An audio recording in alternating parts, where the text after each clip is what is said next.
Hello viewers, আসসালামু আলাইকুম। সবাই কেমন আছেন? আশা করি ভালো। দেশ ও প্রবাস থেকে এই মুহূর্তে কালো জাদু তন্ত্রমন্ত্র এসকে চ্যানেলটি যারা দেখছেন সকলকে জানাই আন্তরিক প্রীতি ও শুভেচ্ছা।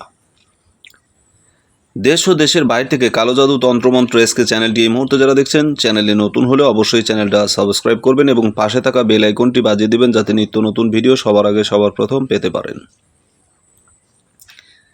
আজকের যে ভিডিওটা আপনাদের সামনে আমি উপস্থিত করছি, এটা যে কাউকে বশীকরণের জন্য অত্যন্ত পাওয়ারফুল একটা তকবির নিয়ে আপনাদের সামনে আমি কথা বলছি। পরীক্ষিত একটা তকবির, অত্যন্ত কার্যকারী এবং খুবই ফলদায়ক। এই তকবিরটির কথা যেটাই আমি বলবো সেটাই কম হয়ে যাবে। আমি নিজে কাজ করেছি, বাস্তব জীবনে আমি ব্যবহার করেছি, আপনাদের সামনে উপস্থিত করলাম, আপনাদের কাজে রাখলাম।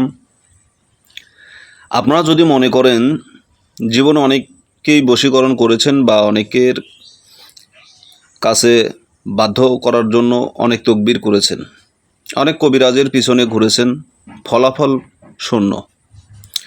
আসলে মূলত বশীকরণ একটা খুবই কঠিন জিনিস, আবার খুবই সহজ জিনিস।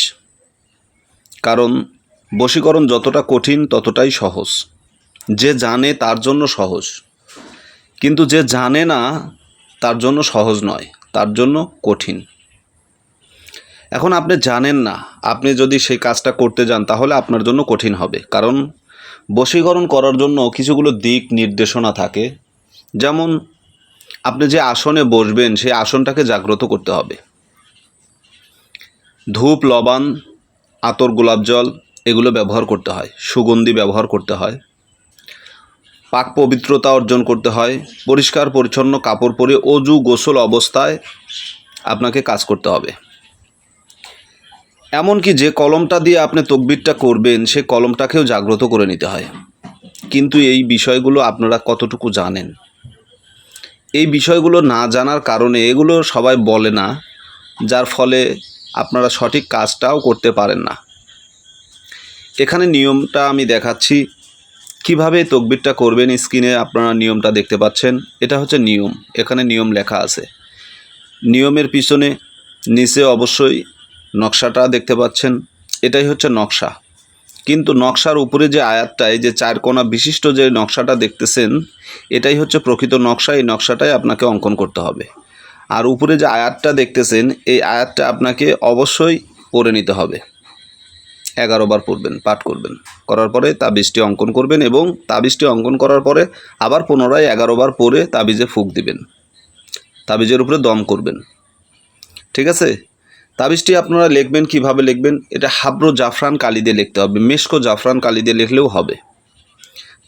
এটা লেখার জন্য আপনাকে যে কাজটা করতে হবে, অবশ্যই আপনাকে বট গাছের একটি ঢাল সংগ্রহ করতে হবে। বট গাছের একটি শাখা প্রশাখাকে আপনি কলম আকারে তৈরি করে নেবেন, সেটা দিয়ে এই তাবিজটি নির্মাণ করবেন। যে ব্যক্তিকে বশীকরণ করবেন সে ব্যক্তির নাম নকশার ভিতরে লিখবেন। এই যে ফালান বিনতে ফালান আলা হুব্বে ফালান, এখানে আপনি নামটা লিখে নেবেন। ইনশাল্লাহ কাজ হয়ে যাবে। তবে যারা কাজ করবেন অবশ্যই আমার কাছ থেকে এজাজত নেবেন, এজাজত নিয়ে কাজ করবেন। কারণ এই কাজটা সাধারণ কোনো কাজ নয়। খারাপ কাজে ব্যবহার করবেন না। খারাপ কাজে যারা ব্যবহার করবেন তাদের জন্য আমার এজাজত নেই। ভালো উদ্দেশ্যে ব্যবহার করবেন। এটি কোরআনি আমল, অত্যন্ত পাওয়ারফুল, খুবই কার্যকারী। কাজ করলে কাজ হবে, কিন্তু খারাপ কাজে লাগাবেন না। এই সমস্ত তকবির আসলে দেওয়া ঠিক নয়, তারপরে দিয়ে রাখলাম, ভালোর জন্য দিলাম। কেউ মন্দ কাজে ব্যবহার করবেন না। ভিডিওর শুরুতে যে নকশাটা, যে নিয়মটা আমি দেখিয়েছি, ওই নিয়মটা আপনারা ফলো করে ওই অনুসারে কাজ করবেন, ইনশাল্লাহ কাজ হয়ে যাবে। আশা করি বুঝতে পেরেছেন।